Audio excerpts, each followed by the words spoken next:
18वीं लोकसभा के नतीजों में बीजेपी 240 सीटों के साथ सबसे बड़ी पार्टी बनकर उभरी, लेकिन स्पष्ट बहुमत से 32 सीटें कम रह गई। हालांकि एनडीए ने 292 सीटों के साथ स्पष्ट बहुमत का आंकड़ा पार जरूर कर लिया है, लेकिन बीजेपी के पास स्पष्ट बहुमत न होना उसके लिए आने वाले दिनों में मुश्किलें खड़ा कर सकता है। आज शाम 4 बजे प्रधानमंत्री आवास पर एनडीए की बैठक होनी संभावित है और जिसके बाद संभावना है कि सरकार बनाने का दावा पेश कर दिया जाएगा। असल में एनडीए की सरकार अब दो चेहरों के इर्द गिर्द सिमट गई है। ये चेहरे हैं नीतीश कुमार और चंद्रबाबू नायडू।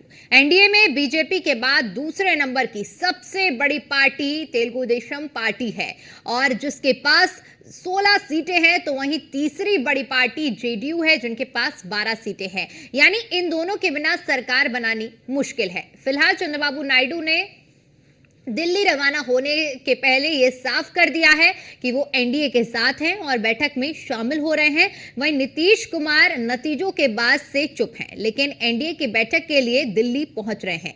दिलचस्प बात यह है कि नीतीश और तेजस्वी एक ही फ्लाइट से दिल्ली के लिए रवाना हुए हैं। बहरहाल ये साफ है कि हाल फिलहाल एनडीए की सरकार तो बनती दिख रही है, लेकिन क्या वाकई सब कुछ इतना आसान है? इसी पर चर्चा करेंगे आज।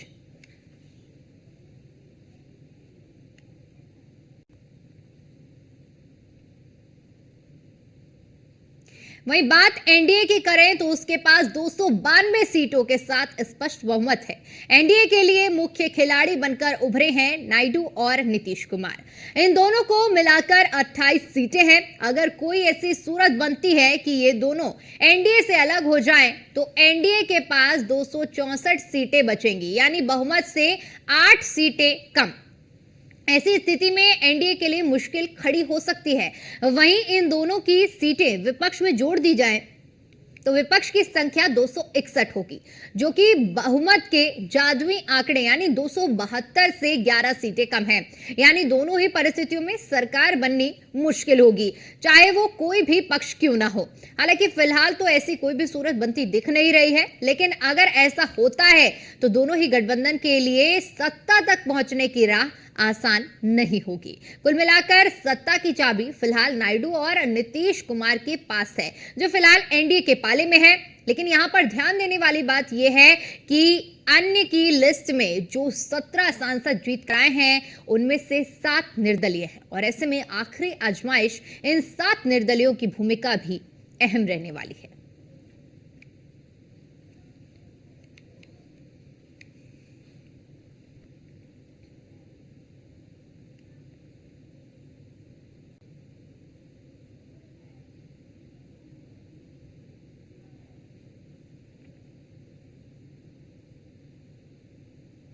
वहीं इसी मुद्दे पर करेंगे चर्चा और चर्चा करने के लिए हमारे साथ मेहमानों का एक खास पैनल जुड़ा हुआ है, जिनसे मैं आपका परिचय करा देती हूं। शमशी आजाद जी हमारे साथ जुड़े हुए हैं, नेता हैं बीजेपी से।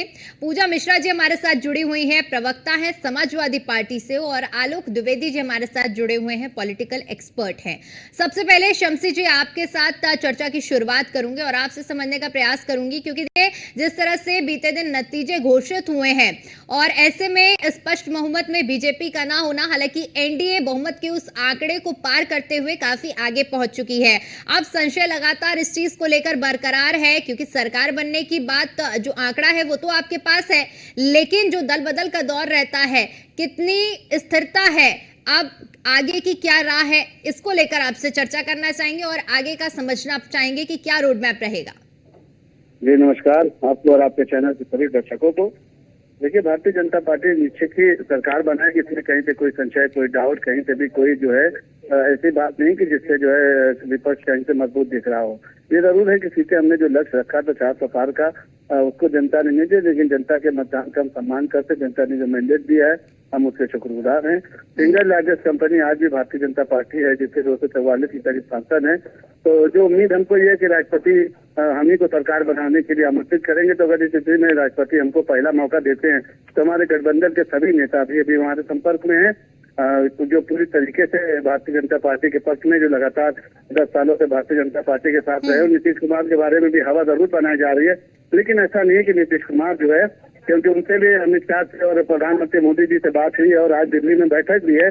जी। तो ये शाम तक क्लियर हो जाएगा कि अगर बैठक में ये लोग अमित शाह के यहाँ पहुंचते हैं, वहाँ पर जेपी नड्डा के साथ बैठक करते हैं, हम प्रधानमंत्री मोदी जी के साथ बैठक करते हैं, तो काफी कुछ स्थिति जो है आज शाम तक क्लियर हो जाएगी।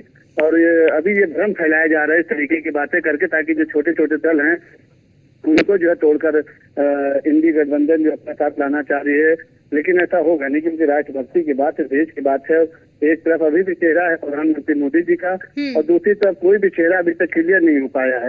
हर आदमी उधर का जो है प्रधानमंत्री बनना चाह रहा है। नीतीश कुमार भी अगर उधर जाएंगे तो उनकी भी यही शर्त रहेगी कि हमको प्रधानमंत्री बनाया जाए।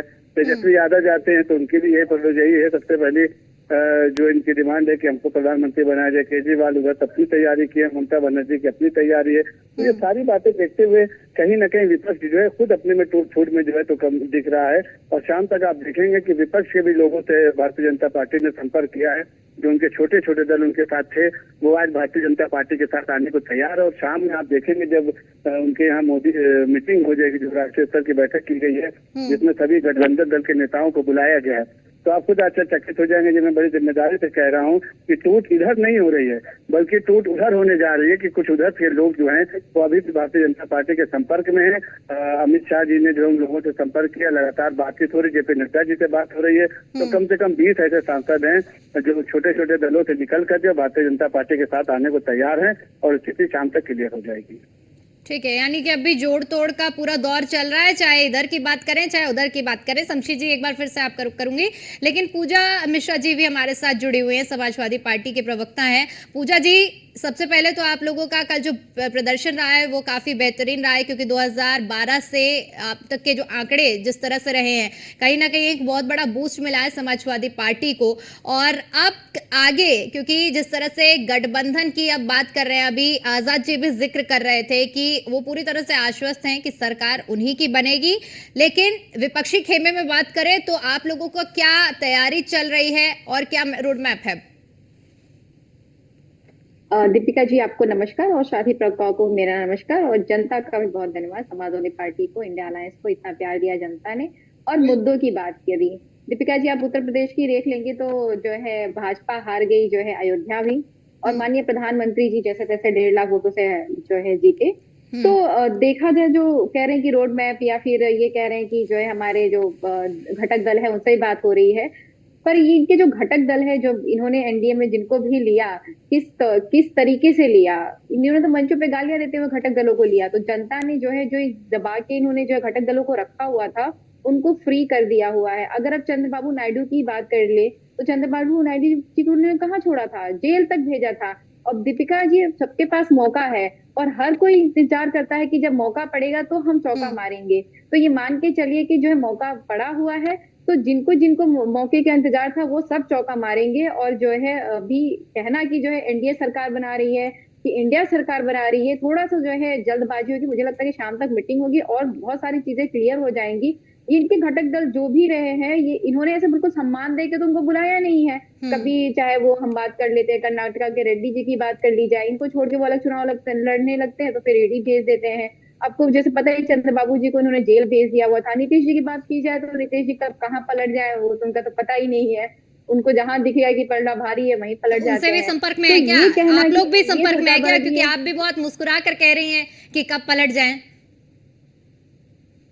तो नहीं, हम कह रहे हैं कि जल्दबाजी होगी ये कहना कि जो है एनडीए सरकार बना रही है। अभी मीटिंग हो जाने दीजिए। जैसे कि एग्जिट पोल भी जब आ रहा था तब हम आपसे शुरू से कह रहे थे कि देखिए हमारा सर्वे, हम जमीन पे रहे हैं, वो कुछ और बताता है, और हम पूरा अश्योर थे कि जो हमने मेहनत की है, जो कार्य किया हुआ है, कुछ भी एग्जिट पोल आ जाए हम उतनी सीटें लेके आ रहे हैं, और वो बिल्कुल दिखा आपको।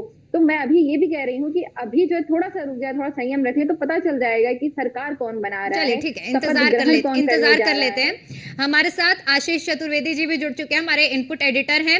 आशीष जी, क्योंकि देखिए अभी आपने दोनों ही शमशी आजाद जी को भी सुना होगा और पूजा जी को भी सुना होगा। दोनों की तरफ से कहना है, एक तरफ शमशी जी आश्वस्त हैं कि एनडीए की सरकार बन रही है, और पूजा जी का कहना है कि अभी थोड़ी जल्दबाजी होगी ये कहना कि आखिर किसकी सरकार बन रही है, थोड़ा समय देना चाहिए। आपको क्या लग रहा है कि क्या किस तरह का आगे का क्या कुछ दिशा रहने वाली है? दीपिका, आज अभी हम जो मौजूद हैं वो एआईसीसी के दफ्तर में हैं, कांग्रेस पार्टी के कार्यालय में हैं। हमने यहाँ पर जो पार्टी के जो नेता हैं, जो जो विश्वसनीय सूत्र हैं हमारे, जो उनसे हमने बात की, उनसे जानना चाहा कि आखिर क्या चल रहा है एनडीए गठबंधन में। एनडीए गठबंधन क्या सरकार बनाएगी? जिस तरह से जो आश्वस्त नजर आ रही है, कल जो राहुल गांधी ने प्रेस कॉन्फ्रेंस की, उसके बाद में जब पत्रकारों ने पूछा तो राहुल गांधी ने यह बोला था कि कल जो हमारी बैठक होगी, अहम बैठक जो होगी, उसमें निर्णय लिया जाएगा। यही बात जो है वो पार्टी के जो वो भी ये बात कह रहे हैं कि ये तो मानने को तैयार नहीं है। वो ये बात कह रहे हैं कि एनडीए की सरकार बन रही है, ये अभी आश्वस्त नहीं है। लेकिन वो खुलकर ये भी नहीं कह रहे कि इंडिया गठबंधन अपनी जो है वो सरकार बना रहा है। लेकिन सबसे बड़ी बात, जो आज जो गठबंधन की बैठक होगी 10 राजाजी मार्ग, जो मल्लिकार्जुन खड़गे का आवास है, वहां पर जो इंडिया गठबंधन की जो बैठक होगी, वहां निर्णय लिया जाएगा। उसके बाद में सभी का कहना यह है कि केवल एक शाम तक का आप इंतजार कीजिए कि शाम तक का जो बैठक होगी, बैठक में जो महत्वपूर्ण निर्णय लिए जाएंगे, उसके बाद में बाकायदा प्रेस को ब्रीफ किया जाएगा कि इंडी गठबंधन की तरफ से क्या निर्णय लिया गया है।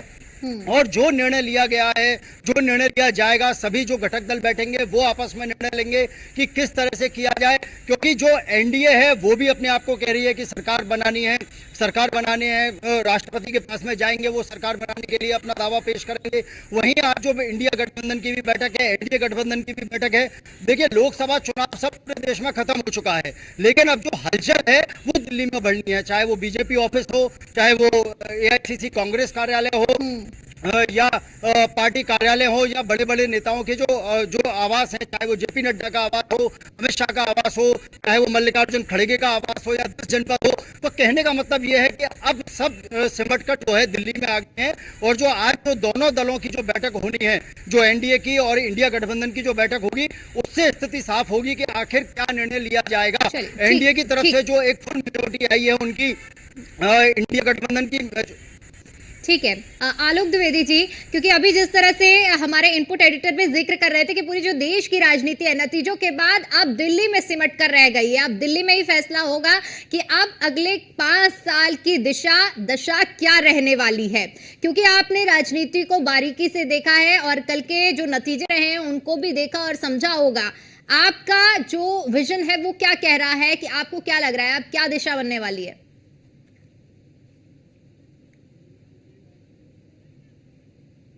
आलोक जी, आप तक आवाज पहुंच पा रही है? ठीक है, आलोक जी से हमारा संपर्क नहीं हो पा रहा है। शम्सी आजाद जी का रुख करूंगी मैं। शम्सी जी, देखिए कल जिस तरह के नतीजे सामने आए, क्योंकि जिस तरह से 400 पार का नारा दिया जा रहा था, और हालांकि आप कल भी मेरे साथ डिबेट में जुड़े थे, आपने बड़ी ही शालीनता के साथ उसे स्वीकारा भी था, लेकिन अब क्या लगता है कि अब क्या मंथन का एक बहुत बड़ी जरूरत है? क्योंकि जिस तरह से खास तौर पर उत्तर प्रदेश में जो प्रदर्शन रहा है, उस प्रदर्शन को लेकर अब आगे की राहें क्या रहेंगी? क्या मंथन किया जाएगा? बदलाव की जरूरत है उत्तर प्रदेश में?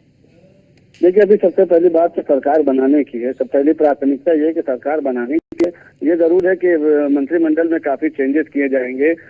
कुछ मंत्रियों को जो है तो हटाया जाएगा, कुछ नए मंत्रियों को जो है मौका दिया जाएगा। जो पुराने मंत्री हैं, सीनियर है, उनको थोड़ा सा आराम दिया जाएगा। ये भारतीय जनता पार्टी ने जो 100 दिन का लक्ष्य था, 100 दिन का जो टारगेट था, मोदी जी ने उसी में क्लियर कर दिया था। तो ये सारी चीजें हैं, लेकिन सबसे पहली प्राथमिकता अभी है कि हमको सरकार बनाना है और राष्ट्रपति का इंतजार हम भारतीय जनता पार्टी कर रही है कि राष्ट्रपति इसको सरकार बनाने के लिए आमंत्रित करते हैं। हालांकि सिंगल लार्जेस्ट इंडिया में तो उम्मीद यही है कि भारतीय जनता पार्टी को बुलाया जाता है। भारतीय जनता पार्टी को अगर राष्ट्रपति मौका देती है, बुलाती है, तो निश्चित तौर पर भारतीय जनता पार्टी पूरी मजबूती के साथ, पूर्ण बहुमत के साथ जो है सरकार बनाएगी। और सरकार बनाने का उसका हक भी है।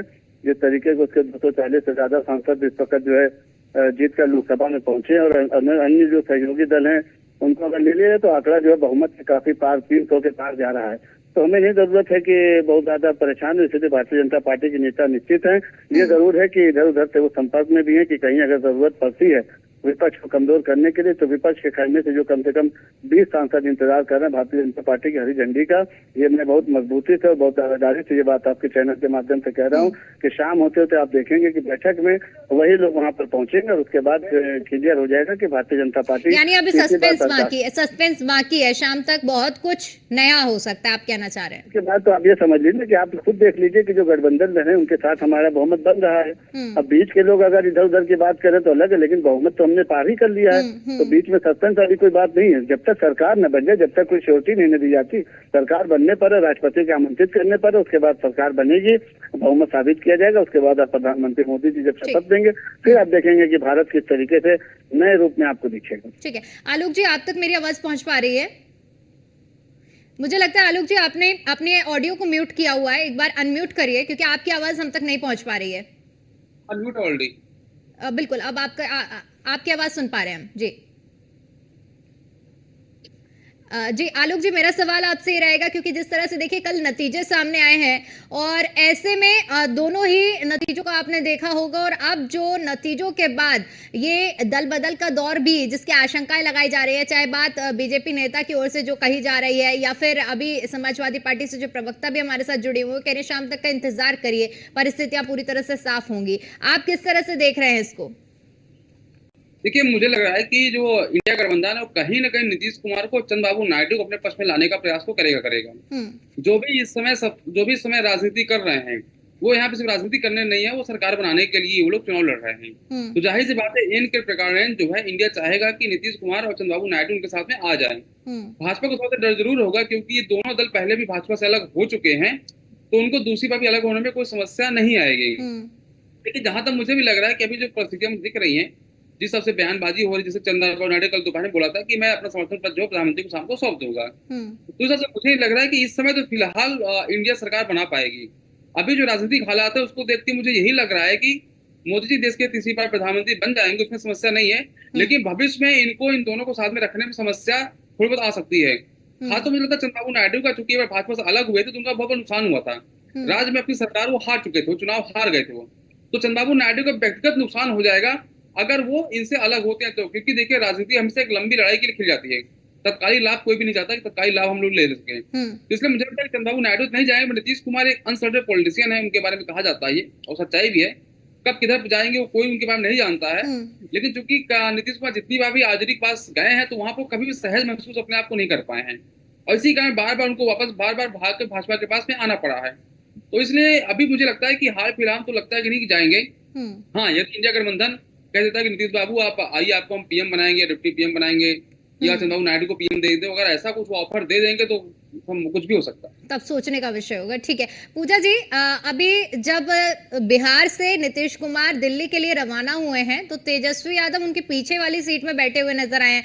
अब वो भी काफी ज्यादा चर्चा का विषय ये वीडियो बन पा रहा है।